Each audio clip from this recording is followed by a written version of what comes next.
I was drawn by the Sirens of Titan. Kurt Vonnegut, do you have an audience in mind as you write? Yes, I have an audience of one in mind, and that is how artistic unity is achieved, I think, is by writing for one person or by painting for one person. Hello, Wunk. Get in. Get in? Who are you? Stoney Stevenson, Unk. You don't recognize me. Take your shoes off, Tony, give yourself a break. We're listening to the Sirens of Titan. All science fiction, I think, is dealing with the past anyway. What has happened? Science fiction, right now I was going to ask you about that. You have been classified as a writer of science fiction. Is that fair? Do you welcome it? Well, it's simply a way of storing books in a bookstore or a library. I complained about it. I wrote an essay years ago in which I complained about the classification because critics would not take science fiction books seriously, and the pay was a lot lower. I see. I don't know. I'll ask Emily Post how late can you wish people a Happy New Year? Okay. The generally accepted cutoff date is January 7th. Why? Because by then, everyone has already broken their resolutions and is too busy Googling how to get a refund on a gym membership to care about your belated well wishes. Okay. All right. Well, there's your answer. Well, there's your answer. I don't think Emily Post brought up Googling, but No. But All right. So yeah, I didn't look up Emily Post. I just looked up, how long. welcome ladies and gentlemen, to another episode of Between the Cover. yeah. Mm-hmm. Oh, yeah. I like the sound of that. Mhm. All right. So this, Aaron, since you've kicked off the proceedings, we're here to talk about your selection. Since it was my book choice this time, yeah. Mm-hmm. So what might that be? It is The Sirens of Titan by Kurt Vonnegut Jr. It was either he or Philip K. Dick are my favorite author. I'm not sure which. Mm. You know, a lot of company there. But we should mention that Mike Hilbig has joined us.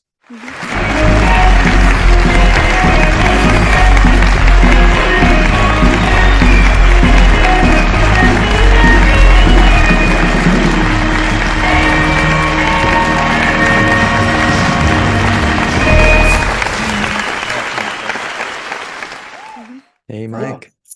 The writer of Thank you, Mike. Judgment Day and Other White Lies, and the one of the Yeah, bass player. Of, The bass Oh, player. bass Yeah. So of, so Holding down that funky low end. I'm it's so called Big Fan. So yeah. Big fan. I thought so. Yeah. Okay.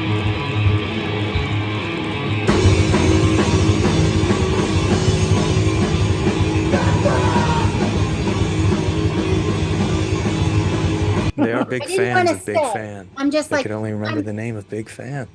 I've Yeah. decided to stop masking. I was going to So say big time. Yeah. I just don't remember.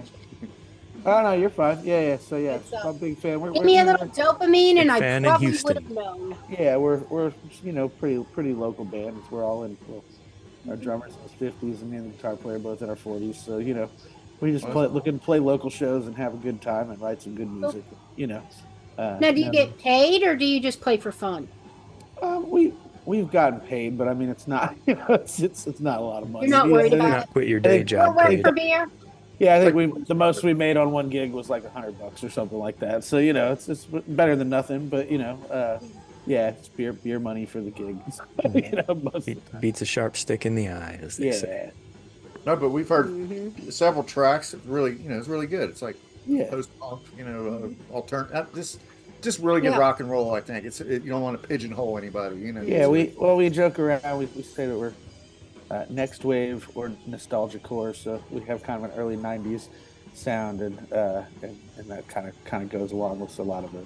I mean, we did the episode on the Butthole Surfers. I mean, that's kind of in our wheelhouse, the kind of stuff we're sort of shooting for. So yeah. Yeah, you were covering Who Was in My Room last night, right? Yeah. We've turned it into a we haven't played it live yet. I think we warmed up with part of it at a show one time, but we were gonna do a medley of we're gonna kind of bash Goofy's Concern, who was in my room last night, together and do those. Oh, sweet. One song. So yeah, That'd yeah. Can't wait to hear it. I like Yeah. mashups. Yeah. So that should be fun. And so talking about Kurt Vonnegut, it was interesting to revisit him because he was a writer that I loved a lot when I was, a teenager, and early 20s, I guess, and I hadn't read anything by him in a long time. So it was interesting to go back and look. I've always just liked him as a personality. I think he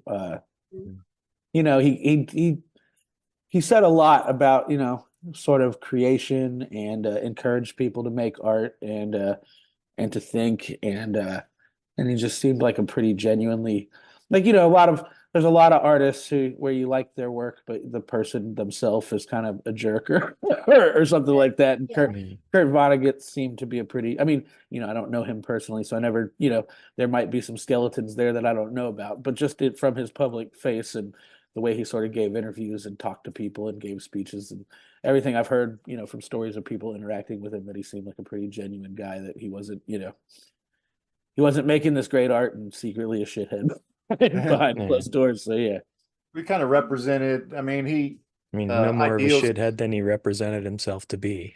Yeah, exactly. Yeah. So he kind of represented some ideals of the 60s. That's probably why a lot of his work appeals to the disaffected, the Jerry, alt type persons. Yeah, well, Jerry Garcia owned the rights favorite... to the film. Jerry Garcia owned the rights to the film of this book, he right? does. It's not been done. The undone. Did. His my favorite quote by him was that he said there should have been a secretary of the future, and I think I think it's interesting. Him and Joseph Heller were both soldiers in World War II, and Catch-22 and Slaughterhouse-5 both came out of that same Dresden bombing attack or whatever, and they're both involved in that. And so I think it's interesting that two of sort of what are called greatest sort of World War II novels came out of the same sort of event by two. I don't think they knew each other. Maybe they met each other later in life. I don't think they knew each other personally in the war. And Catch-22 is a book I really loved when I was young as well. So. It's a good book. Yeah, Good book, pretty good movie too.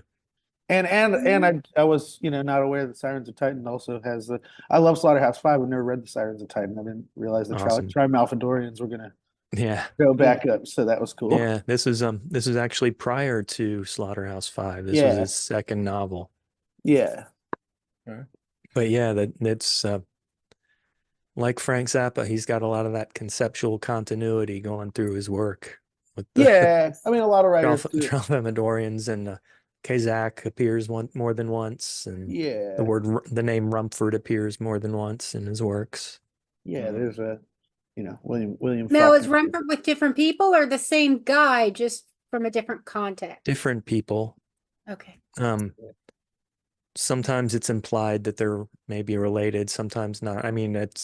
I don't know, when he reuses names, I don't know about Rumford specifically. Yeah. Yeah. I do remember he reuses it. It's escaping me right now which book he does it in. And he spells Kazakh differently. There's like a double A in one of there's like a 3 A's in Kazakh in the other book. Yeah. Yeah, well, I guess what initially struck me about it is that it's interesting to read it now, with sort of the new AI, sort of like a lot of the sort of commentary about machines and technology and stuff that's going in. I kept imagining, sort of the Malachi character is sort of like Elon Musk. It's like sort of he's running this spaceship company. I pictured him as Donald That's Trump. exactly how I pictured him. Yeah. So yeah, I guess I just drew the connection to you could say Trumpian as well. Spoiled rich guy passing out in the gutter of his pool. Yeah, it was just the spaceship company, I guess. It just immediately made me think of Elon Musk everything he's been in the news for lately has been, pretty much True. pretty. Yeah. pretty That's a good That glazed right analogy. by me. This is about the 4th or 5th time I've read the book ever, yeah. and Oh it's man. so Yeah. it's I mean, I think you could insert. I mean, I I think kind of that cruise right by without even thinking about Elon Musk yeah. I mean, I think or that Bezos or Okay, I But got a your fully developed who's idea. the thoughts Virgin about Planet him. guy? Huh? Branson. Richard Branson. Yeah, I mean, Branson. I think there's something like He I think might that's- fit Branson more. Well, 'Cause of if the I had to whole pick one party of the thing. 3, yeah, but yeah, but I mean, I think that like I think there's something sort of inherent in that sort of, when you have that much money. I mean, I feel like this is like, going back to the last election, Bloomberg running in the Democratic Party, right? It's like, Mhm. if you have that kind of money, somebody's always trying to get a piece of you so that they just kind of constantly, beef you up, and sort of talk about how awesome you are and say yes Right. to everything you ask for. And after a Mhm. while, you just, you can see how that could lead anybody to sort of, come to believe they're the smartest person in any room they're in, whether they are or not. And, and so, Yep. I feel You're like getting that's sunshine blowing up their yeah, ass that's by a somebody person else. that's a personality trait that probably a lot of billionaires have, just because, Well, Aaron, why don't you give us a brief synopsis of the plot? You don't have to go into as much detail as you would Okay. like, obviously, but Let's see. Let me take a drink of water before I set off on this. we'll try not to adventure. sidetrack you too much, but we may have So Malachi Canstant is the richest man in the world in future North America. I'm stealing from Wikipedia here. And he inherited his fortune from his father, who he really, I think, only met once. Mhm. And his father's secret to wealth was he stayed in a hotel room across the street from one of his office buildings or warehouse or factory or something like that. And he always would go through the Gideon's Bible in the drawer, and he'd go 2 letters at a time from in the beginning, and he would get one of the stock symbols for those 2 letters. And they always hit. So the first one he got was International Nitrate, and then Trowbridge Helicopter, etc. And they, he always made the right decisions, buying and selling, and as long as he stuck to his plan, which he passed on to Malachi, his son, when he was, I don't know, 18 or 21 or something like that. Or no, he didn't. He learned after his death, I think, from the lawyer. Anyway, Malachi No. didn't keep the up only the person practice. who knew was his father. It was his He father. Yeah. visited his. Okay. I thought he I thought he had to Traveling read about it, but salesman. maybe not. He Yeah. had no money. He used Mhm. his last money to gamble based on the Bible, on the Yeah, stock to market. gamble on the stock market. yeah. Yeah. Lo and behold, he hit the jackpot. And Hit every and hit and time. He kept lived hitting. for the rest of his life in that hotel room. He bought the hotel. He stayed in that room for the rest of his life. Occasionally, there was a maid who would visit him, and that's how Malachi happened. Yep, once And a he week did she'd not meet his father until he was, take yeah, care of his like biological 18 or needs. I think he was 21. 21. Yeah, he was 21. Yeah. Yeah. Yeah. And he came to the hotel. He spoke to him that one time, and he never saw him again. I got another analogy. Yeah, George lay it Bush. on me. Yeah. Yeah. W. Yeah. But so what he in the hotel, and then his father tells him also to that his what was it? Or no, wait, maybe that was after his father died. But when he gets the letter, so his father dies and leaves him a letter after his luck has run out or whatever. And he starts the company, and he makes a ton of money, and then he goes bust because he's selling cigarettes that make people go sterile, and That's he right. figures that they're going to have a Well, big and lawsuit the about it. 54-day party. Well, that reminds Yeah. me of Yeah, her. everything's going wrong, and he's just living it up, being the playboy Right. party animal. Yeah, and It's a so party to last 56 days, right? Yeah, so his Yeah, company's his going belly furniture's all up, and floating in the pool. his company's going belly up, and he gets a letter from his father that says that he should accept a strange proposition, and that's where Rumford comes in. So Yeah. The And company's magnum opus, right? Magnum opus. yeah, Magnum Opus is his company that he builds. But yeah, I should get back onto Rumford. yeah, Um Winston Niles Rumford. He's a wealthy guy in New England with his Old wife buddy. Beatrice, who is the most uptight, prissy person in the world. There's a painting of her as a little girl dressed in all white, and he says to people, "Doesn't it make you just want to throw her in the mud or something like that? Get mud on that dress." But anyway, he becomes a space explorer, and while he and his dog Kazak are in outer space, they enter a phenomenon known as a chrono-synclastic infandibulum, which is defined as those places where all different kinds of truths fit together. And when they enter the infandibulum, they become wave phenomena, and they exist along a spiral stretching from the sun to the star Betelgeuse. And then when the Earth goes through their spiral, they materialize temporarily in, coincidentally enough, Rumford's mansion in New England at a schedulable time. It's like every 51 days or something like that. There are other places where he appears. Yeah, but not on Earth. Right, right. Yeah, as other planets go into the infundibulum, he and the dog appear there. And since he's in the chrono-synclastic infundibulum, he can see all of time up until his own demise.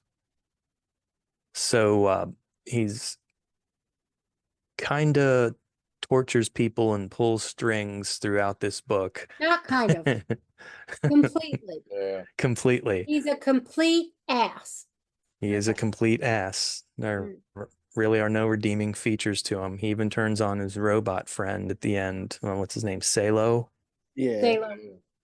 Well, doesn't Malachi meet him at some sort of event?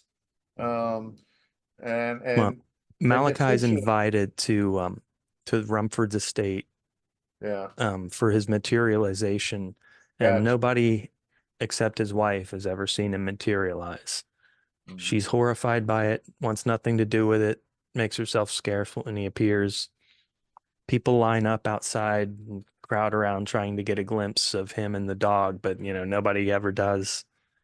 But he gets to come through this tiny door in the gate, this little Alice in Wonderland door, if you will. And he climbs up on the fountain, and all this, gets in there, and the dog appears, and Rumford appears, and he tells him that he's going to travel to, where was it? First, he's going to go to Mars. Then he's going to go to Earth. Then Mars, then Venus, then Earth, then Titan. Well, I mean, then I think Earth it was, and I Titan think again. it was Mercury, not Venus, right? I think, but yeah, No, it wasn't. Was it Mercury? I think it was, but I could be Okay, wrong. it was Mercury, not Venus. I thought it was Venus because of he talked of the rings around it. It might have been. I might have misread, but I can't remember. But No, it's Venus is not- Saturn. No, that's right. Mercury is the hottest. Venus Yeah, doesn't rotate, so it's got hot and cold. But the point is that Rumford details everything that's going to happen to Malachi for the remainder of the book within the first 50 pages of the book. because he's got a that what is it, chrono-synclastic Chrono-synclastic infundibulum. classic, yeah. I mean, that's like, it gives him a sort of knowledge that like the universe, like that he can observe time in a way that most humans can't, right? I mean, like, Yeah, if you, and that's a read- Vonnegut mechanism too that he uses over and over again. He tells you Yeah. up front. yeah, this well, and this and this are going to happen. It's and you'll be surprised maybe by the way they happen and the way yeah. it comes about. But That is he interesting. told you so in the first 50 pages. Oh yeah. Well, it's all, but it's but the knowledge of the sort of space. I mean, it aligns with, I guess, sort of theory of is it relativity? I don't know. But like theoretical physicists, that they talk about like quantum mechanics. that we observe time as linear, but that time is actually sort of a component of space, right? So Well, you could yeah. theoretically, if you were outside of some sort of human perspective. So when he's given this power, it seems that he's also given a power to sort of observe events in the future and the past simultaneous to the present, and where this knowledge is sort of coming from. But yeah. I feel like after he gets, because so he has his 56-day party where he essentially gives away all his oil wells, right? He has like That's a drunk. right. He gives a bunch of stuff away. Yeah, He and, gave an oil well away to every girl or something like that. yeah. I mean, he just has a Every hot bender, girl at the right? party. And he magnum opus goes bankrupt, and then he at that It was Fernie point always in quits. trouble. This is just an add-on. so he and his well, and he was conscripted into the. I'm trying to get ahead of myself. Aaron, you know the story better than me. A lot He, better.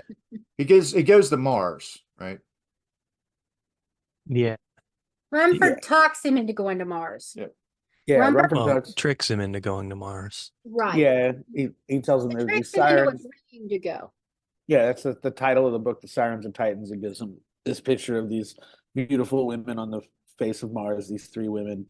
There's one blue one, one gold one, and some white, I think. I can't remember, but Yeah, They he uses were them to sell actually- cigarettes. Yeah, they were Yeah. part of the cigarettes. yeah, and so he sends, so he goes to Mars, and the next thing we know, we're sort of misdirected, and we have this character named Unk, who we soon learn is actually Malachi, but his memory has been Memory's wiped, been and now he's a soldier in the Mars army. Right. And there's this guy named, is it Boaz or Boaz? It's B-O-A-Z. Yeah. Boaz. I pronounce it Boaz in my head, but Boaz. Okay, yeah. So Yeah, and the Vonnegut guys, they pronounce it Boaz. okay, So- so yeah. they disagreed on every pronunciation. It was hilarious. So Boaz, Boaz, no way, I'm Boaz. yeah, Boaz is I'm Malachi, you're Malachi. so Malachi's been told to kill this this other person in the army, and Yeah, he Stony doesn't- yeah, Stonerson or something like that. yeah, and he Stevenson. doesn't. So he just follows the instruction like a good Stevenson. soldier, and then he has this sort of sort of mental health break. They take him to a clinic and wipe his brain. They have these antennas installed in their brains in the Mars army, and we find out that Boaz is a commander, and he can force people to do things, but he does not have one of the antenna in his head. And No, but he has a remote control to make people do. yeah, he has a remote But- control. But to clarify that, what it is the way it's set up, the actual commanders of the army are lower ranked officially. Yeah, So like Mhm. Boaz is either a corporal or a private. Mhm. But he controls the sergeants, the captains, the lieutenants, the generals. yeah. Yep. And we sort of He's not the learn. only one. There's one per unit. Yeah, we learned that Rumford is sort of the main guy on Mars and is Yep. instructing this whole army sort of. He's engineering this ill-fated attack on Earth. Yeah, I think Vonnegut calls it the commander of all things Martian. Yeah. Yeah. yeah. And so, and that what the Martians are there doing is training for what a suicide mission. They're going to attack Earth because essentially when Earth is under attack, it'll bring all the people together so that they'll stop fighting with each other and fight the Martians. And But so this was my favorite part of the novel, But- though, when Unk had to go to his son and to Beatrice and try to convince them to basically go AWOL with him from the Mm. Martian army. He And they're both got, like, you're nobody to me. yeah, he broke free of this antenna, and he was able, in a very painful way, to regain his autonomy. well, Yeah. yeah, We And should it's- mention too that in the Memento style, he keeps leaving yeah. I was a just about to diary say to that. himself, and I was just about Yeah. to say that. It reminded me of Memento. he learns that his memory is being wiped So he clean. keeps he fills his memory back up a little bit with what he's written down, but Yeah, that's and it. he keeps referencing this best friend who it turns out is the guy he was ordered to kill. And it's not sort of said in the novel. I think you could read it either way. That either that was an invention of character, or that like he actually was friends with this guy and had his memory wiped clean of it. But we don't really get a lot of that other than in that letter. Well, Yeah. Okay, the From what I letter- gather, they were best buddies, Yeah, and yeah, he was Stoney left. antenna controlled into choking him while he Yeah. was Tony- chained to a yeah. pole or something. Stoney Yeah. left clues to find the journals. oh yeah, that's right. And then Yeah. and Stoney was sentenced to death because he gave him alcohol, and that was like a That's right. offense he put to death by giving. And he was wiped, and he came back. And the day he came back after being wiped, he was forced to, Kill So- Stoney. to kill Stoney. And then after that, he found like the letter or note from Stoney telling him where to look for the journals. And Yeah. that's where, and he didn't know who he killed. They didn't tell him. They just Yeah. told him, you have to kill this guy. Yeah, So- he doesn't actually find that out until the last. Right. The very end. And And he doesn't And I- really have free will at that point. And I've kind of felt like this is just like a revenge fantasy in a lot of ways. Well, okay, because Uh-huh. the main plot point is that Malachi actually Roomford strongly suggested that he had raped Beatrice. No, that he cheated with Beatrice. So at the Yeah, beginning, he predicted like, that they would. He predicted "You that and they my would wife cheat with have a each other, but child." then he convinced him to rape her. but it's, well, they kind of, yeah, but, and that's on Malachi for Yeah. doing it. Okay. Mhm. Peer pressure, but because when they're on the ship, but she was Yeah, basically Rumford's men like forced or put on the goaded ship. him into doing it. Yeah, Yeah. and she gave She was birth then kidnapped. to Chronos. Yeah. Chrono or Chronos? Does he have an S? Chronos. S. Yeah, I think it's Chronos. He does have an Yeah. S. Yeah. He grows up to be a German bat ball Yeah. superstar in Mars. Not Right. grows up, but Yeah. as Beatrice a is child, He's about 12 or 8 or yeah, 8. he's a between German bat ball 10 and prodigy. 12. Everybody, Yeah. Yeah, everybody's yeah. all wondrous about Yeah, and he's kind of his he's kind of- abilities, and he has his good luck piece, this little chunk of metal that he kisses all the time. Right. Now- that becomes And, very important Son- later, right? Yeah, that becomes Something that important I- later, and I Mhm. think that was prophesized by Rumford Mm-hmm. that it was that this was important in Right. Yeah. true Vonnegut fashion, saying, "Hey, looky here, this is going to be important. Yeah, Mhm. yeah, right, Yeah. right. Not hiding anything from you." Yeah, we listened to No. Kurt Vonnegut guys, and we're not trying to rip them Mhm. off, but they made some very good observations. Yeah. They're big fans. We enjoyed that. Mhm. Yeah, I recommended that you guys check that out, and shout out to them if they're out there. Yep. Right. Hey, guys. Thanks for existing. That was a lot Yes, of fun. thank you. I went back and listened to I read all the Vonneguts again after those podcasts came out, and then listened to the pods afterward. That's been several years now. Yeah. Now, These Yeah, are I like didn't- from 2016, 2017. Philip Way back didn't there. catch this, but Mm. the Beatrice and Rumford had been married for 6 years, and she was a virgin. So when Not Malachi rapes positive her, she was she's a virgin, but I- he was sterile. Okay, but probably because of the cigarettes. So he's got 2 reasons I don't mean Malachi. I to mean hate Rumford. Malachi. Rumford. Right. He's got 2 reasons. Rumford has 2 reasons to hate Malachi. He's been sterilized by the cigarettes, and his wife won't give it up to him. But from what he understands, she gave it up. She gives it up to Malachi, which she does not.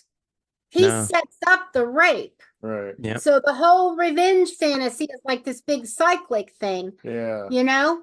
We Yeah, kind of it'll talked about this today. We were talking about what was the movie Indecent Proposal.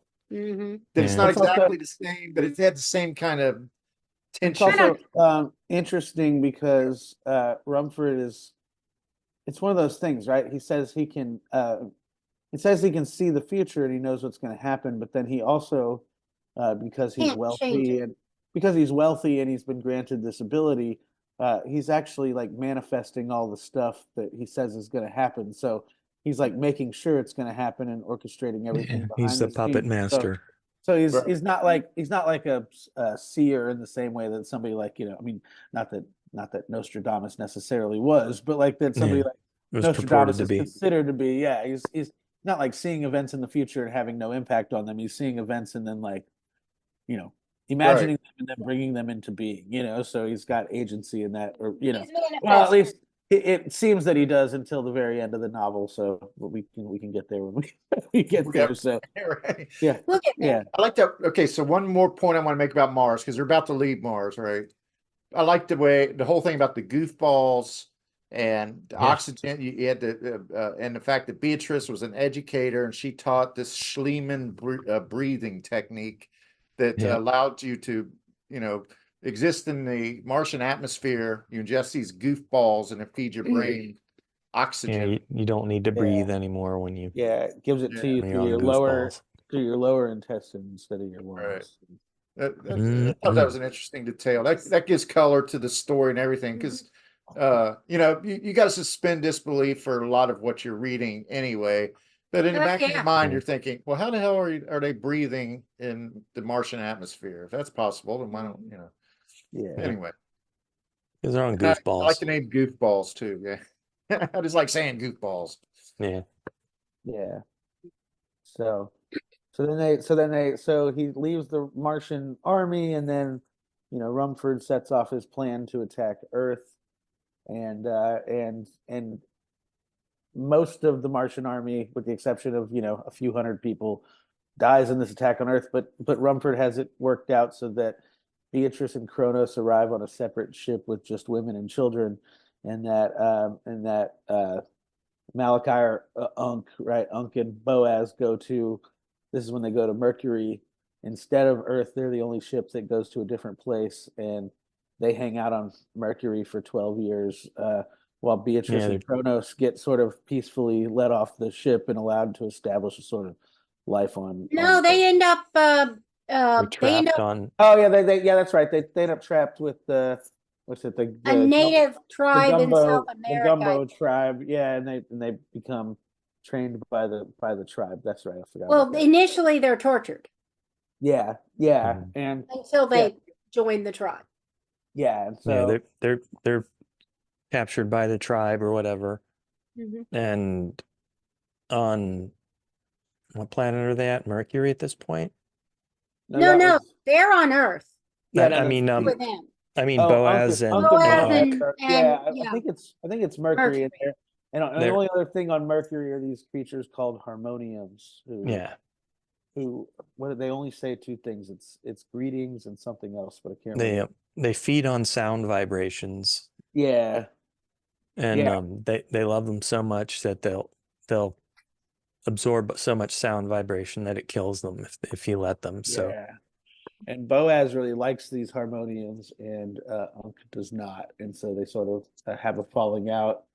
And Boaz sort of has this personality where he's like, you know, the truth doesn't really matter. It's just let's just go along to get along and do what makes us happy. And Unk sort of is more cynical and thinks like what can go wrong will go wrong, and we should be on a mission to figure out how to get the hell out of here. And plus he's being goaded on by the harmoniums are they reflect light that's either yellow or aquamarine. And Rumford's been putting up messages with harmoniums on the wall, spelling out messaging. You can figure it out, Monk. It's an IQ test. And eventually they tell him, turn the spaceship upside down, and the spaceship leads itself right out of the... Because that's when Rumford, you know, wants him to leave. Yeah, and Boaz decides to stay behind on Mercury and hang out. Stays back with his harmonia. And they all... he's created like a orchestra. Yeah, he's playing music for the harmoniums, and they all just line up to Yeah, he's figured out how to allow them to hear the sound without hurting themselves, and so Mhm. he keeps them at 100 yards distance from the Yep. speakers. So yeah. Hmm. Yeah. And so I guess when they get back to Earth, so when they get back when Unk comes back to Earth on the spaceship alone, he learns that Rumford has constructed this whole religion around this mysterious space messenger who's supposed to The come Church back. of God of the to Earth. utterly indifferent. Yeah, which is like, yeah. And everybody's looking for the Wanderer. Have y'all ever seen that the Church of the Subgenius in the early days of Yeah. it? Yeah, it kind of reminded Yeah, me Bob of- Dobbs. Yeah, Bob Dobbs. It kind of reminded me of that a little bit. So it's a religion, but but they believe that God doesn't really care. There's luck is really all that determines what your status is in the universe, and that And you should- and the symbol of everything that's wrong with the universe Is is Malachi and Canstant. B. That's Yeah. right. Yeah, because he says they're opposite ends of excess. You have Malachi, who's the super lucky guy who lives, just drinking and doing drugs, and B is, because she's so excessive in her purity, and he says people aren't actually like that. And these are these two polar extremes, and so yeah, so he orchestrates this big, coming home event and sort of chastises them in public, and then they take the spaceship and Go to Titan. him and Unk and B and Kronos take the spaceship, Malachi, and they head off for Titan finally, to sort of Yeah. and yeah, They're like forced onto this spaceship, right? And Yeah. It's like they're like being run out of Like town on a a- rail. Tunnel of Yeah. people to this, and There's a mob forcing them up the ladder to the ridiculously long rocket. Yeah, Yeah. and when they get to Titan, they meet Salo, who is he's where the Trimalphadorians come in. He's a Trimalphadorian, which are creatures that are not birthed through reproduction, but assembled and manufactured like a computer. And we find Yeah. out that they've been But they're all the- sentient with souls. yeah, and all the great monuments on Earth. It turns out, so Salo has been shipwrecked on the planet Titan, which is a moon or not planet, it's a moon of Saturn, and he's trying to get back home. And we Yeah. find out that like the Great Wall of China and Stonehenge and all these sort of And the monuments on pyramids. Earth are messages to Salo, and it's pretty funny because they're things like your part will arrive soon, and like things like that. And so and Salo thinks that him and Rumford are friends, but then when Rumford comes back to Titan in anticipation of Malachi and B arriving there, he sort of tells Salo he's not happy with him, and he has learned that the Trimalphadorians have this sort of hypnotic influence on Earthlings, and that they are sort of channeling that influence through space and causing humans to do a lot of the things that they do, and Like build the Great Wall of China. yeah, exactly. And then and it turns out that they have been using Rumford in their plan to get their message to Earth, and he's not very happy about that, because all of a sudden, as we said earlier, he said he's like the He thought he character was the boss. with agency. He thought he was pulling all the strings, and as it turns out, he's not. So he sort of, sort of accosts Salo, and he keeps calling him a machine in like this derogatory sort of way, implying that he doesn't have a soul, that sort of thing. And so Salo's pretty broken up about it. And when Beatrice and Malachi and Kronos get to Titan, he comes to greet them, and they're not sure who he is, so they try to attack him, and then what happens, right? So they try to attack him, and then Rumford, and then they go meet Rumford, and who will not see Salo, and they talk to him and learn sort of about this plan by the Trimalphadorians to exert this influence, and how Rumford's now planning to just go off and it's essentially die, but he's not actually dying because he exists outside of time, but he's not going to continue to materialize, I suppose. Yeah, So he I thought that was- materializes elsewhere, yeah, I thought that was interesting. and he's separated from his dog. yeah, Right, the dog was right there at the now end that was sad. when he dropped the leash for was it Karak or something? Kazak. Okay. Kazak, yeah. Yeah, But I thought it was interesting. The AI, it was like the sophistication of the AI there was pretty, You mean pretty, Sailor? yeah, Salo, like it had trained itself to be more compassionate and more human, basically, It was the than nicest character in And the book. Rumford. Rumford, Yeah. Except for And- maybe Stony, whom we don't know. to the point where it committed suicide, in essence, right? Yeah, Yeah, he disassembled himself. Yeah, He found the out joke- that he found out that this important message he was carrying was a single dot that means Yeah. greetings in Tralfamadorian. Tralfamadorian. And Kronos's little lucky charm turns out to be the missing part for his spaceship. So Yeah. so he takes himself apart. Rumford dies, and then sort of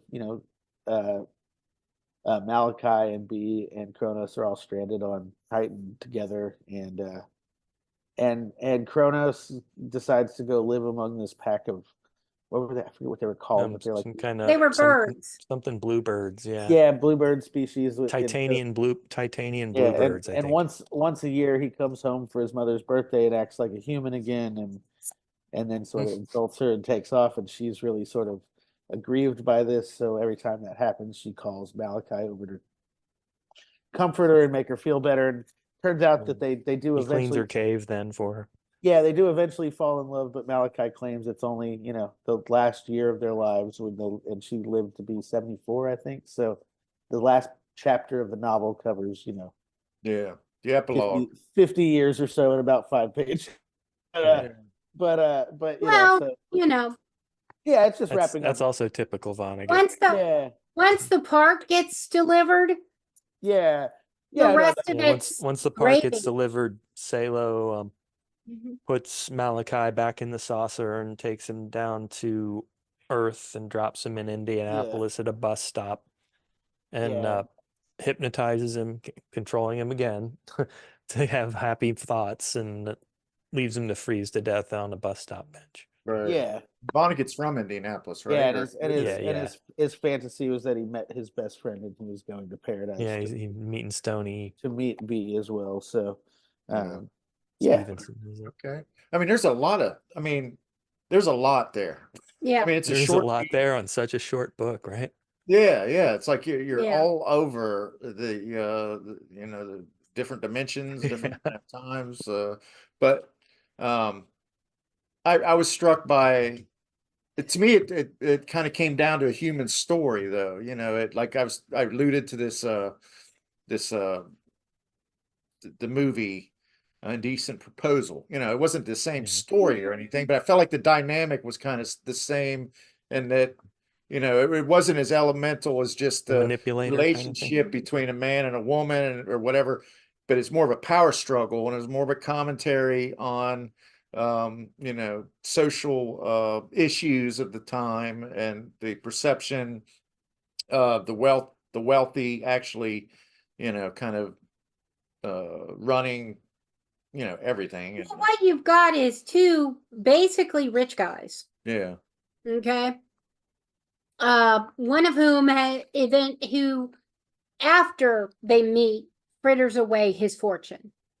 Yes. Okay. And ends up getting tricked by Rumford. But for me, there's kind of a manifest destiny function here because, and it's a plot device used in quite a few stories. But basically, they're all controlled by things outside of their. If Rumford, driven by things outside their control. Rumford manifested the destiny he was mad about. Well, except for the sterilization. But since his wife wasn't putting out but he manifested the relationship between his wife and Malachi by getting revenge against them. If he hadn't tricked Malachi and kidnapped Beatrice and put her on this ship, then had his people none of goad it him would into have raping happened, and the whole book doesn't happen. But now I realize I actually did not. I would have had to read it again to get the alien part of the story. I did not get that because I was so mad at Rumford for being basically one of the biggest serial killers in history, except for Hitler, and Yeah. for tricking all these people. Yeah, he killed all those Martians. Yeah. For Martian doing Earthlings. brain surgery on people, and all just to get revenge against his wife for having a kid with someone else. And Well, that's what the book. It was That's what I saw allegedly in the to bring book. the Earth together. Right. but Don't they say at one point in the novel too? There's a some kind of, to be a commander in the Martian army, you have to like be somehow. Was that in that book, or was that something else I was reading? I can't remember. Something about, you have to be able to like, command a lot of people and be willing to let them die, or something like that, or some kind of explicit thing. It's something to that effect. Could have been. But yeah, maybe. But I mean, okay, the only thing that's an outlier for me then is, why did Boaz attach himself to Ankh like he did? Yeah, I think that's the soldier. I think that's the soldier thing, right? Like he was not programmed the same way as the other ones, but there's like this kind of like, you follow orders and you do what you're told and you don't question it. And Was he told to go with Ankh on the other ship? Or did he just go? I thought he just went. They were buddies, right? So they were like, the army used some kind of. Well, I don't think Ankh really liked him. No, but he never trusted Boaz. No. Yeah. But in fact, they told him not to trust Boaz. Not buddies like friends. The army used like a buddy system, so you had a buddy like stick by at all times. Oh, okay. So he was assigned one too. Yeah, but I think that what was interesting for me about the kind of well, it's like, I think this is some water, hun. What Vonnegut is cluing into. This is, the problem with, giving people like Mark Zuckerberg and Elon Musk, huge sums of money. Mark Zuckerberg, Facebook has, it's not a widely reported story in America, but it's a real thing that happened. There was a genocide in Myanmar that was in part instigated by Facebook private groups and Facebook algorithms, sort of, wow. fanning like, incendiary rhetoric at, so they got these two factions in both. The words of J. Peterman, it'll always be Burma to me. Yeah, similar to how they polarized America, but in this case, it's these factions that have weapons and start a war against each other. But like Crazy. Take the far left, far right, feed them the most extreme messages that's possible, and then sort of flame up tensions and start this war. And so they did this in Myanmar, and so and I think Elon Musk, right? There's like a lot of his family made money in lithium mines in South America, which are extremely exploitative, and people die young in them all. There's when you give one person that kind of power and they can make decisions, like Donald Trump, right? Some blood diamond money there too. Donald Trump's president when COVID hits, and not that I don't know how well the American system would have held up for COVID under any circumstances, but certainly it wouldn't help any by having a guy like that in charge. And you give somebody all that power, and then any decision they make, then I'd like to think it's going to be gone by Easter. Yeah, everybody else gets involved in that, right? Whether they want to be or not. And so I think that this book is really. But like 17 people died from that chlorochrome. Yeah, hydroxychloroquine. Yeah, and I think, and I think that like the. And I think this book is interesting because I don't know if there's a likable character in the whole. That's a good point. We were talking about that today. That's also typical of Vonnegut. Yeah. Yeah. There wasn't a real sympathetic character. Yeah. So it's you have these wealthy guys squaring off, and everybody else is caught in the crossfire, and this interplanetary war is the result of that. But then there's also within that, right? This, all these questions about free will, and do even these rich guys have free will, right? And in some sense, they're responding to the systems that are shaping them as well. And I think that's it. I'm always fascinated by that question. I do a lot of that kind of playing around in my own work. Obviously, I said earlier that I read a lot of Vonnegut when I was younger. He was one of the. I think I mentioned when we had you on for your book that those stories were very They Yeah. reminded me of Vonnegut. He does definitely. I do a lot of the same. Like he does the the playing around with Genesis and there's the whale is the name Oh of the yeah, space that they fly, and there's Jonah. There's a character his named name Jonah. was his alias was Jonah. Yeah, so it's like Jonah and the whale, and it has a sort of allegorical sort of that the whole book actually has a sort of allegorical Hmm. kind of threads to the Jonah. If I had had more time, I would have reread the Jonah story to see if I could find any more Easter eggs in it, but I didn't. But in any case, I do a lot of playing around with that, and I think he's doing that a lot. I mean, like all the cave sort of references on Mars, I feel like sort of harken back to Plato's allegory of the cave. Yeah, I'm not sure if y'all are familiar with that, but Yeah. Plato has this. I'll just sort of say it so Plato has this allegory of the cave where there's these characters chained up in a cave, these guys chained up in a cave, and there's a fire behind them, and there's these there's people making, or there's some kind of more powerful thing making stick figures and shadows on the wall that kind of show what the people look like, and so everybody thinks that everybody looks like shadows on the wall, and they eventually break out of the cave and they go out to the daylight, and they're shocked by how different everything is out in the daylight than what this wall on the cave that had previously been their reality. And Of course, we knew that story, but for the listeners, yeah. I was just sort of. I think what Vonnegut's doing is a similar thing. Like all these people are acting in certain way. I mean, Rumford thinks he's acting out this revenge fantasy, but he's actually serving the purpose of delivering this message for the Tri-Malfadorians. Yeah. And the Tri-Malfadorians are these beings who believe that all lives should have purpose, right? And Vonnegut sort of seems to.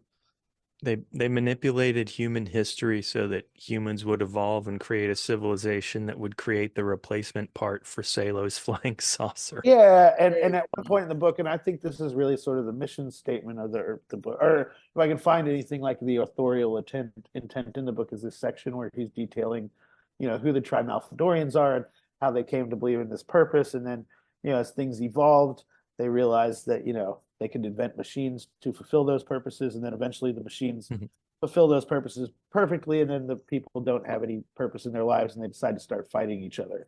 Right. And that's the part that I think is, I mean, it has a sort of existentialist, and that was also big in the time Vonnegut was writing, a sort of existentialist, sort of philosophical bent to it. It was just like Camus and Sartre, and they sort of believed that life is probably meaningless, but we're going to invent a meaning anyways. So I think Camus said famously, you have a choice when you wake up every morning, either to have your coffee or commit suicide, right? And like, if you have your coffee, you might as well try to make the best of your day, right? So and so it's about this idea of like, yeah, things might be meaningless, but go ahead and forge on anyways, and do your best, right? And doesn't get more clear than the Church of God, the utterly indifferent. Yeah, there's sort of a radical freedom in that, right? That if you give up on trying to find some higher purpose, that you then find a purpose paradoxically, right? In just doing what you want to do in the freedom of your being, right? And I think that, so I think in that section of the book, he's talking about purpose and these creatures and their sort of quest. But I keep thinking about that machine part of it, because the time Vonnegut was writing, I think he was very much responding, the World War I and World War II, which 59 was it? Yeah, are these to the world, right? Are these like demonstrations of just like how far human ingenuity and technology can serve you in just destroying things, right? All of Europe was completely destroyed by World War II, and his first novel, Player Piano, is even more on the nose with that, even in the title. And we dropped 2 bombs on Hiroshima and Nagasaki at the end of it, right? And you just kind of get this sense that like, I mean, I don't think there was ever a period in history where war was necessarily a thing you wanted to be involved in, but like, in ancient Greece on the battlefield there, we're talking about 34,000 people hitting each other with clubs, right? And that can be pretty dangerous and cause a lot of death as well, but it's not quite the same thing as taking a machine gun and just cutting people down, mowing down 100 people at a time, and so I think that this this idea of technology, and then what I think is really interesting about it is sort of reading it now, you get a sense of this novel to me seems, it was written in 1959. It seems more contemporary than that in a lot of ways. You still find some things, I think. Yeah. I think some of the things he says about Some of his misogynistic attitudes. they're Right. misogynistic. And They there's had a really real sort of- problem with that. Yeah, why do you insist on making me read misogynist assholes? It was 1959. Yeah. Well, yeah. and there was and I think some of the treatment of He came out of that a little bit, but he never Yeah. really got good at writing fully fleshed out female characters. Yeah, He's- I think Well, also- He really But- writes dudes. I thought The the science indigenous- fiction was really elegant, though. Like by creating Yeah. the Chrono-synclastic Infandibulum, and then making you understand what it was, and that wasn't clumsy for 1959. I thought it was, But I kept- impressive. kept thinking about the machine. He said the machine to determine all purpose, and I keep thinking about that in the context of like AI and algorithms and Yeah. and I mean there's a lot of really a lot of people focus on AI in terms of a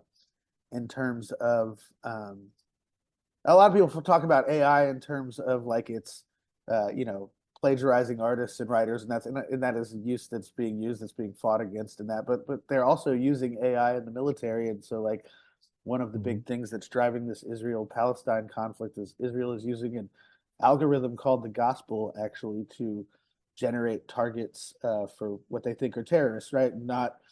No trial, no due process, just sort of carpet bombing the Gaza Strip, right? And so and Yeah, and so we're there's acting like they're completely innocent. yeah, and so there's this, but there's an AI algorithm, and people sort of assume these machines to have this sort of, objective quality, but the machines. I read a book a few years ago called the Algorithms of Oppression that was about sort of how when people construct algorithms, they construct them with their own biases sort of built in. So things like they have algorithms to determine if you're eligible for parole or probation, and they find the algorithms, just like a parole board, are more likely to give parole to a white prisoner than a black prisoner, or like Google search engines, things like that have these sort of racist, sexist sort of attitudes built into them because they're Right. programmed by people that have those attitudes, right? And so assuming that a machine has this objective sort of just pure computational sort of ability, and then it doesn't. So you're like And I- confusing it with the prejudice, and then the AI is going to take it, and then it's going to train it. It's going to, probably, it's probably not going to deviate from that entirely if it's been Yeah. programmed. And I kept thinking Probably just about going to build on that. in the context of some of the stuff he's talking about in this book. I think it's really interesting. I think that's the part of it that feels pretty contemporary to me, is that, in a lot of ways we're still having the same, like the way that technology revolutionized the world. I mean, human beings have been around for, and there's varying estimates about it, but give or take a few hundred thousand years, the earliest apes that sort of resembled humans begin to show up, right? And in 200 years roughly, give or take, since the Industrial Revolution really got going, we've completely changed the way that people exist in the world, right? and artificial. Yeah, it's even changed brain patterns. Yeah, I think and Vonnegut's who we thinking. think. Vonnegut's thinking about it in the context of these world wars that have just happened, that have like the technology has been used to immensely destroy human life. But I think now it's even more pronounced in even some more interesting ways. And think about smartphones and algorithms and all these different kinds of technologies that we're sort of wedded to, for better and for worse, and how they sort of I mean, how does your phone influence your free will, right? It's a machine designed to sort of cause you to keep checking it because it's giving you dopamine hits all day. It's an extension of your brain. It's like you don't Well, you don't check the recesses of your mind for an answer so much anymore. You depend just as much on Yeah, you what's at can't your find fingertips. anything in there anyway. Yeah, and so There's well, too much moving around. we're all talking about the things that we see on social media, but all those things are constructed for us by algorithms. I mean, I think that plays in a lot to sort of, in this novel, nobody's doing anything But based I on what also they actually feel like sorry. doing. They're sort of just doing, in Mars, they're doing what they've been programmed to do. How much- Is it Trifalidorian? Trimalphidorians, yeah. Trimalphidorian. Okay, here's my thing. The Trimalphidorian. Tralfamadorian. Okay, an AI, right, is the only decent character in the book. Salo? Yeah. Yeah. Yeah. Yeah. He is the and one even sympathetic Salo's character. people are manipulative assholes. Yeah. They created humanity so they could get that metal piece. Well, I think, that's the question with hierarchy, right? And I think that's, I mean, there's varying different political camps of how you go about making that better, right? But there's a lot of people say, like hierarchy itself is kind of the problem, right? That like anytime you're giving, this is why democracy is favorable to kings, right? Because, the more inputs you can have on decision making, the more likely you are to not like, you're not going And to even that's not. Yeah, and even that's not perfect, right? But it's Well, how much sort of, how much compute was in this when you really think about it? You had the whale, you had Salo, but it was more science. It was more science than human engineering. This book. It was yeah. more. That's another one of those questions that's interesting. I mean, it ties into what Vonnegut's talking about with free will. I often think about this with science fiction.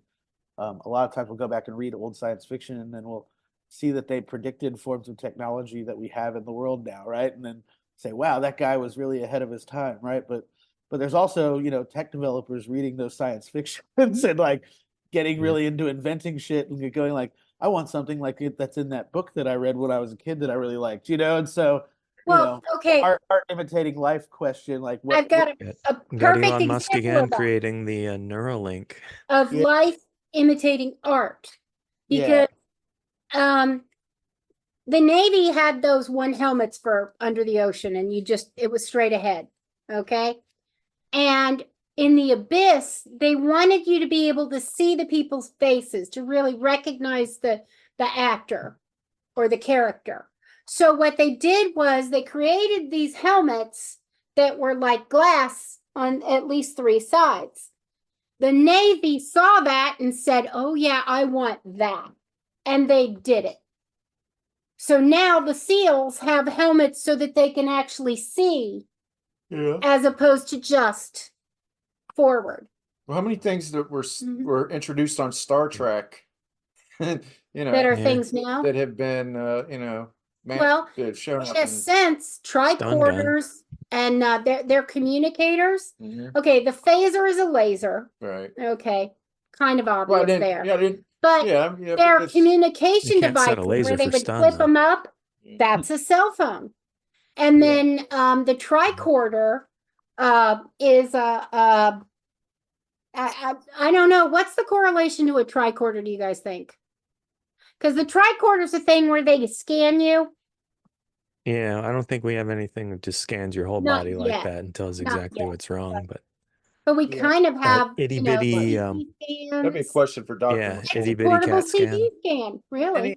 And Vonnegut says at one point in the book, he says, he says the purpose of life is to love as many people as you can. And to love it's like that's like the conclusion, right? And I think that's what he's like, we're in a world where we're unsure what to do. We have all these options. It's hard to even know what you're right. I mean, when you're one person on a planet of billions in a vastly in a vast universe that's also expanding, right? That you're sort of it's impossible to know really what's right, but you can do your best to like love others and enjoy in that love. And I think that's a message that I think a lot of artists have made that message. I think he does it in an interesting way here, but I also think that free will question is it's the thing that I think about. I think that at least for me, right, this is why I sort of prefer sort of politics that are more geared at sort of a collectivist sort of mind frame than an individualistic one, just because I think that like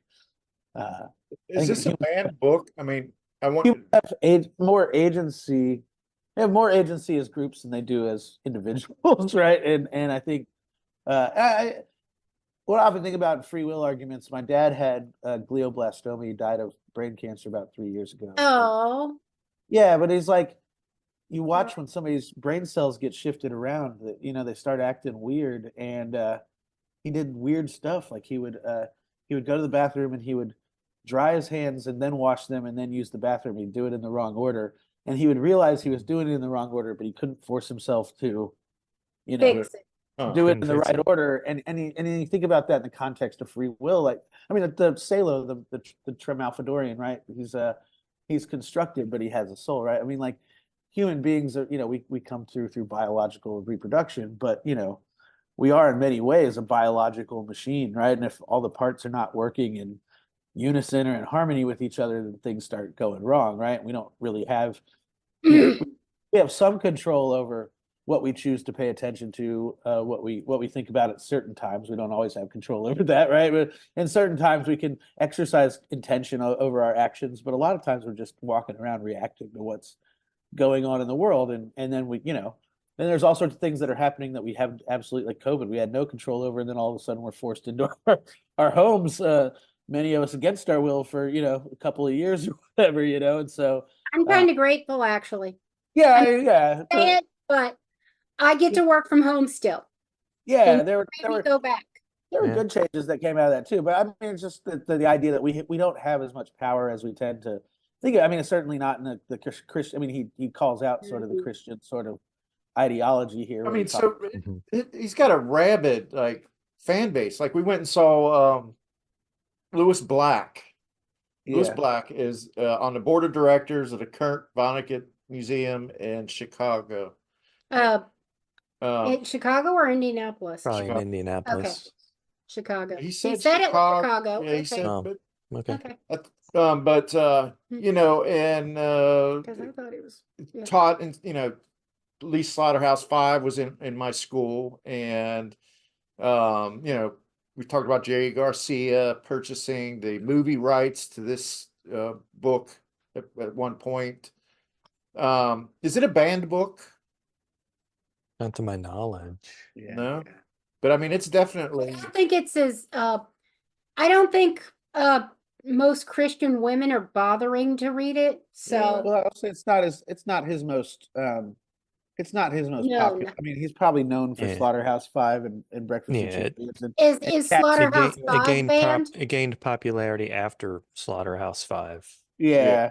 But I think the thing about Vonnegut that resonates with people, or at least what resonates with me and or resonated me with a lot when I was younger. Like I said, I hadn't read him in a long time. Although I did very much enjoy this book. I think the thing that he deals with a lot of big complex ideas, and he's in the wheelhouse of what's called the sort of postmodern movement in fiction, which is when fiction in the 80s and 90s, took on a lot more, and really after World War II, but I think the height of it was probably in that, that time period. But it's, it takes on this weird experimental quality, like things like, not telling plots in chronological order, or, telling 50 years over 5 pages and, a very small period of time over 100 pages, right? It's like, that, and telling the whole plot line first and then focusing on the details, all these little sort of tricks of the narration that he does. But Vonnegut tends to do them in a lot of writers that do that kind of stuff can be so complex that they become, hard to read for the general reader. And I think Vonnegut, I mean, I did have to go to the dictionary a handful of times throughout this book, but for the most part, Vonnegut's a reader that you can read pretty easily. Anybody can pick up one of his books and get into When I say it. it's a Short lot, sentences, short words usually. Yeah. right. When I say it's a lot, there's a lot of I wouldn't call it misdirection, but just the shifting, landscapes of the story is difficult for some people.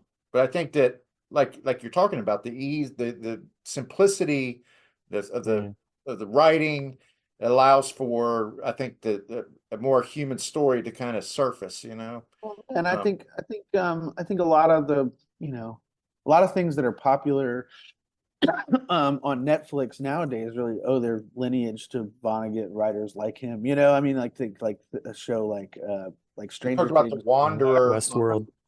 Yeah, or a lot of those sort of weird weird sort of fantastical sort of elements that have. I mean, a lot of those shows are kind of come out. I mean, it's a different era in art now than the postmodern era, but I think you can see where what's popular now kind of came out of writers like him kind of shifting things up, because before that it was really a lot of domestic realism, a lot of sort of slow moving character stuff, and well, science fiction's not my groove or whatever, but but I did, I did reach a point where it kind of caught my second wind, I guess maybe, maybe 100 pages into this, where it really started to come together, and I could see the human Just like that.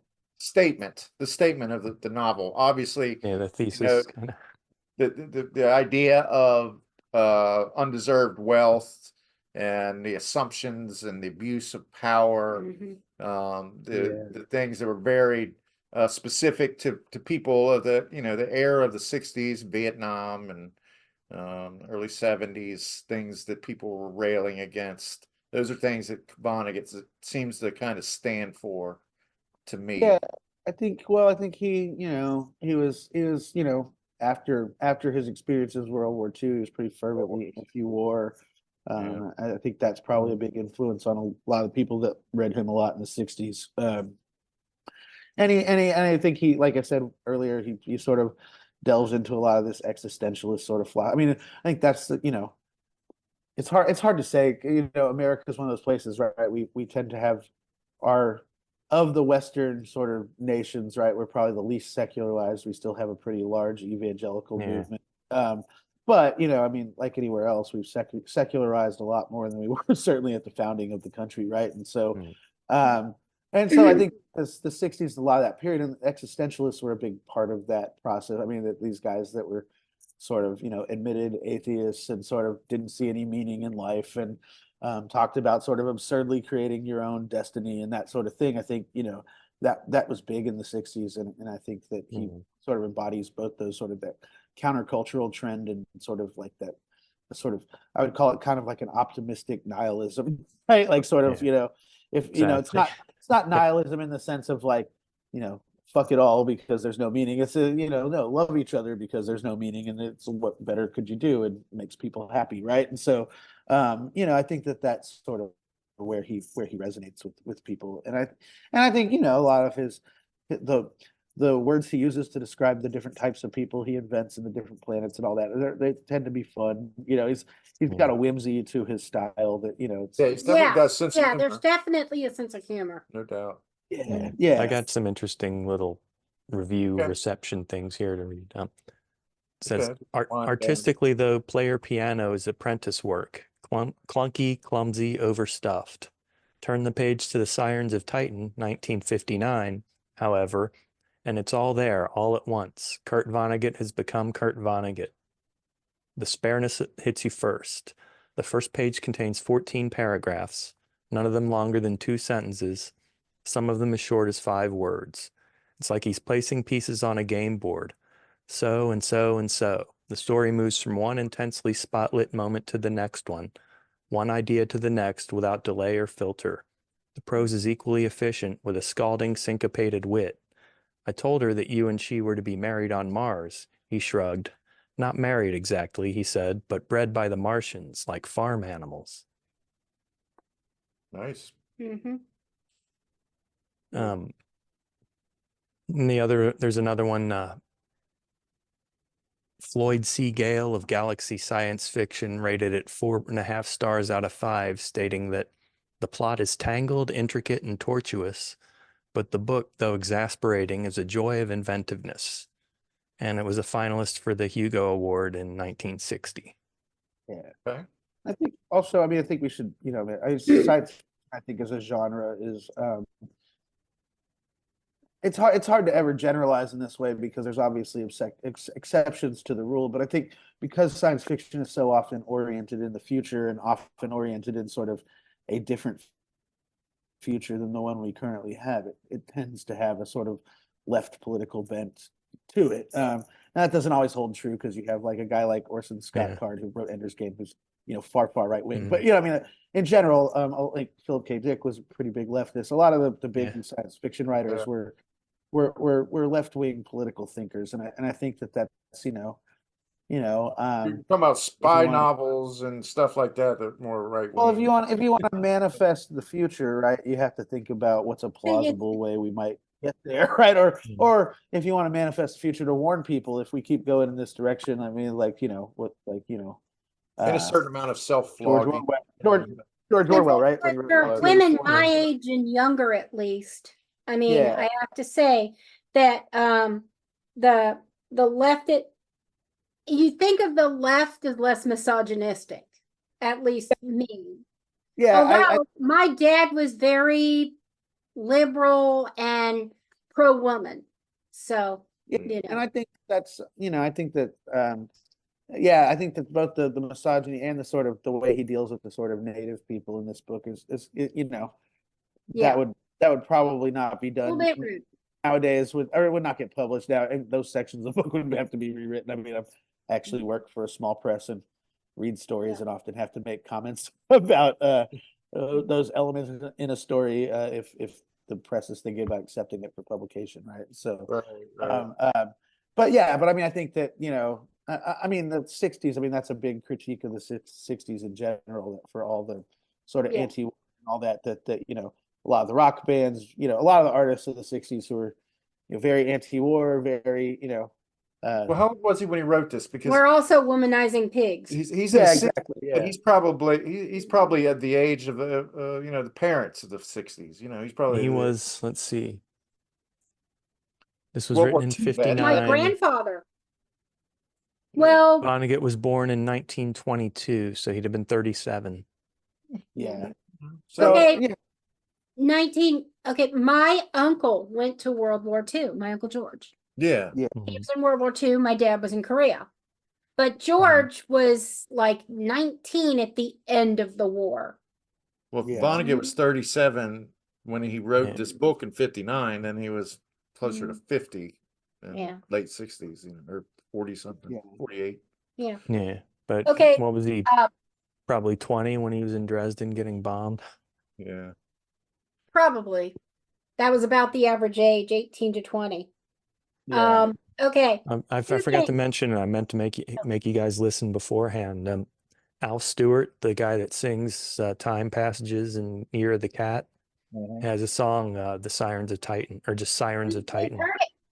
Oh, cool. Yeah. Yeah, we played it. Yeah. Excellent. Okay, two things. Okay. First of all, it is Indiana Avenue in Indianapolis.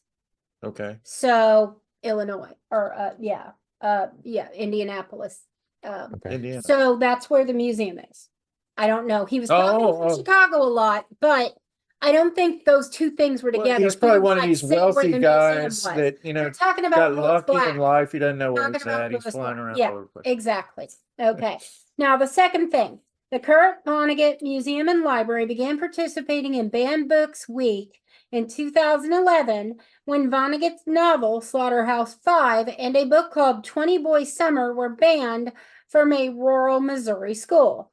KVML shipped, in celebration of being banned, 75 copies of Vonnegut's book to students who requested them at the school from which they were banned. Cool. Cool. Yeah. Wonder what the Okay. rationale for So- banning Slaughterhouse-Five was. Who knows? They ban whatchamacallit? Trigger finger. What's his name? Huh? Oh, Harry Potter. No. Oh. Well, yeah, because Harry Satanism. Potter. Harry But Potter. no. Oh yeah. Snape. Apparently, James Bond. Wizard of Oz promotes drug use. Well, that's And that's what a was the wormhole. Yeah. what was the other one that because of Satan? Like Harry All of Potter, witchcraft is Satanism. It's against the Bible. There's a bunch of Tom Sawyer is banned because it promotes slavery, And yeah, according to people who are banning it. Speaking of Harry Potter, right? That's another author who's, J.K. Rowling, when He's she first released that, was like sort of anti-trans now. applauded for making Dumbledore gay, and sort of talking about it that way, and then has gotten into this anti-trans rabbit hole, and is now pretty now harshly critiqued. Notorious turf. I think that happened to a lot of authors of sort of I mean, in literature programs, right? There's a big emphasis on trying to read more, women of color, read more, people from other countries, read more things in translation, because, for years and years, English was just thought of as like these dead white guys who had a lot of these misogynistic, racist sort of undercurrents to their stories, and I don't think all those stories are without merit. I think a lot of excuse me, I think a lot of the ideas Vonnegut gets at here are interesting ideas, but that element is still in But there. it's You don't still, want to ignore it either. Well, and misogynistic this or- conversation made me dislike it less. Yeah. But yeah, I think that there's and so I think that those kinds of things are always sort of, art is a snapshot of a moment in time, right? I mean, there's a lot of studies in like literature departments. There's a famous It's a Famous- sticky wicket, like what is going to be allowed to, that's allowed for the passage of time, and this is there's a not- famous theory by this guy named Roland Barthes. It's called The Death of the Author, and he sort of theorized that authors are more conduits than they are, anything else. Almost like the Trimalfidorian here, right? Like they're channeling the culture and sort of getting caught up in the zeitgeist, and then the zeitgeist has as much responsibility for writing a story as the writer themselves does, right? So that they're a product of all the things they're encountering, all their ideas. And so Roland Barthes took it to the extreme of saying there really is no author, that the culture is the author. But I mean, I think that I wouldn't go that far, but I would say that, I think that he's got a point there that, whatever. I mean, this is why you have all these generational battles, right? Because, things change and young people are brought up in a different way, and you have these sort of, older generation is either adapts or kind of has to feel like they've fallen out of touch in some sort of way, right? And so you get things that older generations were not worried about as social issues that weren't even on their radar are now on their radar because younger people find them. So I mean, I think it's as- going to be a as- circular I mean, argument. 1959, this is before the civil rights yeah, movement I even. mean, as trans rights continue to evolve, it's interesting to think back on like Lou Reed is one of my favorite musicians, right? But like a song like Walk on the Wild Side or like the Kinks, Lola, right? Like how would those songs be viewed in sort of Right. the framework now politically about trans rights, right? I don't in think one they're sense- anti-trans, either one No, of I them. I don't think either of those songs are. I just think the way in which they talk about those subjects and deal with them is different because the language has evolved, right? And so I think that those episodes I'm doing right now, Aaron, it's like that when I'm Yeah. going through that and I'm like, wow, this is pretty, Eddie. this is pretty edgy. This is Yeah. like What, like trans rights or? no racial But- angle.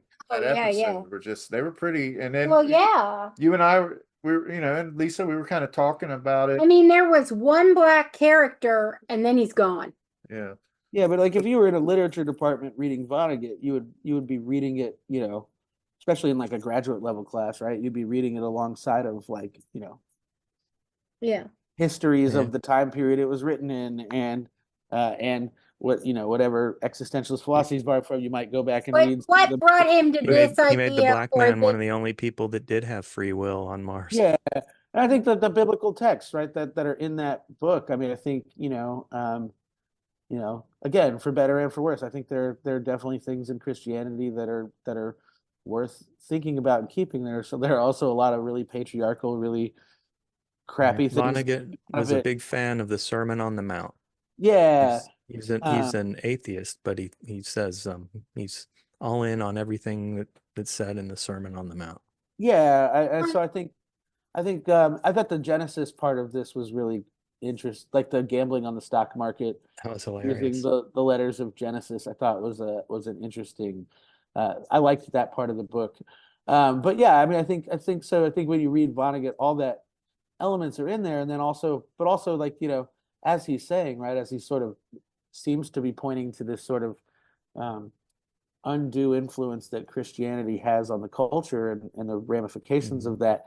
He's also a product of that, right? I mean, that's probably where a lot of those misogynistic ideas come from, growing up in America, which is so heavily influenced 1950s by America is where he is. Yeah. values, right? So, and so I think those things are all, I think that when you're, my tendency, I mean, I guess as a literary critic, not everybody has this one. I mean, I think a lot of, I guess probably because I got trained to do this, but a lot of people they read their thing, and if it's their favorite book, it's their favorite book, and any harsh criticism whatsoever is then needs to flatly be defended or whatever. And I don't tend to read like that. I tend to try to read like, that, the imperfections are part of what makes art, right? And that, and also, when you're reading stuff like that and going back in time, it gives you a snapshot into what the world was like, both in its beauty and its ugliness, right? And so you get to see, oh wow, these are some really progressive ideas here, and these are some really regressive ideas right here. And well, imagine if you were an archaeologist and you came across a tablet, it's like the what's the one, something with cuneiform or whatever, and you decoded it. And what if you rejected it because it wasn't some kind of you appreciate, some sort of political or probably selling slaves and women for goats or something. Yeah, like, oh, we can't accept this knowledge. I mean, and then that's revisionist history. Absolutely I hate absurd. revisionist history. We're not. And as the Rumford character is constantly filling people's heads up with, ideas and ideologies and that sort of thing to sort of, have them fight against each other, this war between Mars and Earth, right? Right.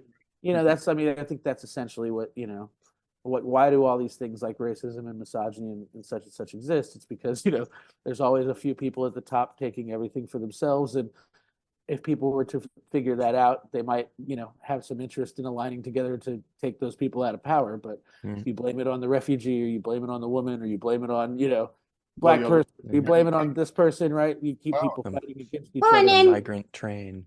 It's kind of like the 1% isn't really thinking properly, because if enough people become disenfranchised, the 1%'s going down. Yeah, I mean, I think like the the sort of. I mean, I'm not going to get involved. Going back to Elon Musk, which I think like so much of that came across to me in the beginning of that book, just because I was thinking about Elon Musk's own SpaceX and like all those different things. But it's like he sort of blows a hole in the sort of idea of like meritocracy in America, right? Like like this idea that rich people are rich because they had this great stroke of ingenuity. It really is a lot more so luck than anything else, I think, is why he points out. Luck and accidents graft. of birth. And he doesn't Luck seem and like graft and blood diamonds. Yeah, he doesn't seem like the most competent guy that's ever, for being the wealthiest man. And I don't know if he still is, but one of the wealthiest men. It's just, and so I think that's I think that stuff. To me, that's what resonates to Vonnegut. To me, I know all those problems are still there with the misogyny and all that, but I think that he really had a sense to sort of class and then how that class affects how much power we have. And he didn't exactly go. He offered more critique than he offered solution to any of that. But I think that that's sort of what he gets at that I appreciate about his work. Yeah. All right. Well, we should probably wind down here. Yeah. Very, very interesting discussion. We need to get a hard copy of your book. So okay. we have every one of them here, but we've got hard copies of most of the authors. Okay. So we need to go ahead. Yeah, we can find it. I'll put Lisa on that to go ahead and go out. What is it? Yeah. It's an ad. It's on Madville Publishing. I think it's Madville Publishing, one word. I think you wanted us to use that one. But it's on Amazon as well. It's not. I mean, it's not as important now because I made most of the royalties I was going to make in the first year, and that's more royalty thing than anything else. So if you want to just get Amazon, that's perfectly fine. We just like that. Yeah. Well, in that case, send us a free signed copy. Yeah. Well, I will do that. I don't have any. I need to order another case. I don't have any. You can't keep them around. He's selling so many. Yeah. If you were to do that, we can do one of two things. We can just send you the money directly. Then it's 100% profit. Or we can make it a charitable donation in your name. Yeah, let me know. Whichever one you would like. Let me let y'all know when I get a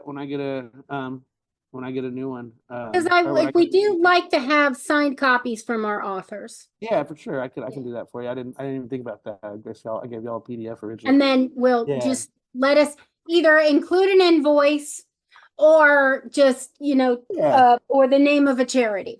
That's I can. And we've had different authors do different things. Yeah, I can send y'all a signed one. But yeah. Yeah. Well, got another blurb I'd like to share. Because we do not want your intellectual property to come to us for free. Oh yeah, for sure. That's not Oh, the yeah, goal. we want here. to support. Yeah, we want to favorite authors, support. yeah. Yeah. For sure. Go ahead, Aaron. You had something? So yeah, in a 1979 interview, Douglas Adams discussed Vonnegut as an influence on The Hitchhiker's Guide to the Galaxy. Sirens of I Titan can is actually just see that.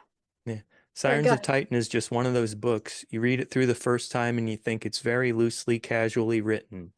You think the fact that everything suddenly makes such good sense at the end is almost accidental.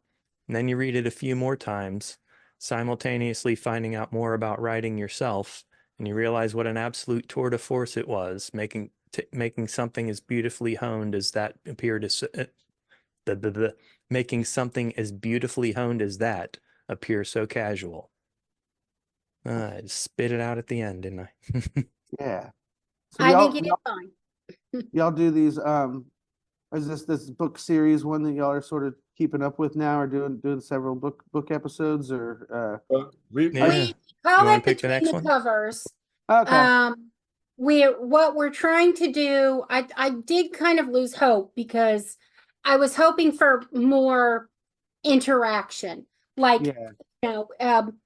I picked a book that wasn't really something by Ian McCaffrey, Yeah. the ship thing, that wasn't really something that the other people kind of showed up for, that wasn't something they would Yeah. usually read. And Okay. then, that kind of thing. But the idea behind Between the Covers is that we'll be challenged by the books. Like I was challenged to read Sirens of Titan. Well, I had just had one in mind just off the top of my head as I was. Great. There's this book called Tender is the Flesh by this lady from Argentina named Augustine Basterica. It's written in translation, but it's about a future in which a pandemic virus makes all the animal meat unfit to be eaten by humans, and so they start harvesting a different breed of human that's never taught any language or anything, and is sort of bred like cattle so that they can eat human meat, and it's pretty Oh, no. disturbing. It's a pretty disturbing, fun book. I read it in my book club a few years ago, but I think it could make for some interesting podcast discussions. Yeah, that'd be great. Yeah. Interesting. Yeah. Club. So I And can that's the I'll whole send- idea. We want someone who's willing to read. We've had a couple people who came on and they wanted to read their book, Yeah, and they're not showing up for any other book. yeah. So Well, yeah, people I'll have, send people have Like, stuff then going you're on. not You in the can't always club. be reading a book. Yeah, Right. No, but none. Or you're reading Well, other Not stuff a too. single one. My sister Terry explained it to us. She was like, Uh-huh. well, they're in it to read the book. They're not in it to taste, a sampling, yeah. different, Why don't I? like you why don't I join a send book club. y'all- Yeah, she wants us to pick a genre and stay there. And I've said, well, in I'm that like, respect, no. it's not really a book club. No, I mean, we call I it the don't book think club, so. but really, we're going out of our comfort zone. Like Right, I'm reading right. Vonnegut. I would never Mhm. read this. I would never read. You never would have read Acheron. Never would have read Acheron. You probably wouldn't have read The Ship Who Sang. Yeah. Tender is the Even flesh. though I'm I Tender is the audiobooked The flesh. Ship Who Sang for him. Tender is the Flesh is one of those books that I'm not going to guarantee you'll like. You in fact might really not like it, but I think I in didn't terms like this one. of challenging. Well, it's got some real cannibalism stuff that's like pretty out there and Okay with that. Yeah. disturbing. But I I'm think going to pretend it's fiction. I think it's a book that's pretty politically relevant to the world. I mean, it's because it does this very extreme thing with the point of making some other points, which I'm not going to go into till I have a chance to read it. But I think Yeah. it's got a lot of real relevance to the culture and the times, and it's also pretty disturbing. And it's a good read. It's easy to read. It's pretty fast moving. It'll grip you. Last two people I suggested to both read it in the course of a day and a half, and Yeah. then also grabbed me and were like, "Fuck you for making me read it." It was also very, I'm already vegan, so I'm good. yeah. Well, and the writer is It's going to reinforce that. the I think. writer of the book is either vegan or vegetarian, so it has it Yeah. has those undercurrents, but It has those political connotations. that's not really the point of the book. The point of the book is more like it has a lot of meta commentary on like how do we talk Humans about need tragedy? protein. How do we Mhm. talk about humanity? How do we dehumanize people? So I think it would make for an interesting podcast episode. So I'll send y'all a link to that next day or two. If Cool. you want to set up something, we could do another one. So I All right. always like talking Sounds good. about books and music. That's my So- that's wheelhouse. That's Get out there and see Big Fan.